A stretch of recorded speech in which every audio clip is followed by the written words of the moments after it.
నిజంగా ఈరోజు చరిత్రలో రాయాల్సిన రోజు అండి. ఎందుకంటే ఫోన్ ట్యాపింగ్ అనేది కొన్ని జీవితాలే నాశనమైనాయి. మనము కళ్ళతో చూసినాము ఈ మధ్యలో. భార్యాభర్తల మధ్య గొడవలు, పర్సనల్ విషయం ఏదైనా సరే ఎవ్వరు కూడా దూరాల్సిన అవసరం ఉండదు. ఫోన్ ట్యాపింగ్ అనేది ఇంకా చట్టబద్ధంగా విరుద్ధం. అలాంటి ఫోన్ ట్యాపింగ్ జరిగినప్పుడు ఇన్ని రోజుల నుంచి కూడా ఏ ప్రభుత్వం కాంగ్రెస్ వచ్చిన తర్వాత కూడా ఏం పట్టించుకోలేకపోయింది. కానీ భారతీయ జనతా పార్టీ అందులో ఈరోజు బండి సంజయ్ గారు ధైర్యంగా ముందుకొచ్చి సిట్ విచారణకు హాజరవ్వడం నిజంగా హర్షించదగ్గ విషయం. వారు లోపలికి వెళ్ళారు. సిట్ విచారణలో ఏమేమి విషయాలు వెల్లడవుతాయో మనం త్వరలోనే తెలుసుకుంటాం.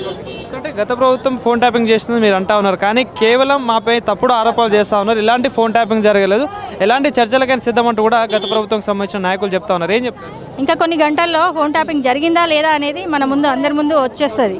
ఎవరు అనకపోయినా అది బయట పడాల్సిన అవసరం ఉంది. కాబట్టి అందరూ వేచి చూడాలి ఏదైతే జరుగుతుందో. ఎవరైనా సరే చట్టం ముందు ఎవరైనా శిక్షించాల్సిందే. కాబట్టి నిందితులను కఠినంగా శిక్షించాలని మేమైతే కోరుకుంటున్నాం భారతీయ జనతా పార్టీ.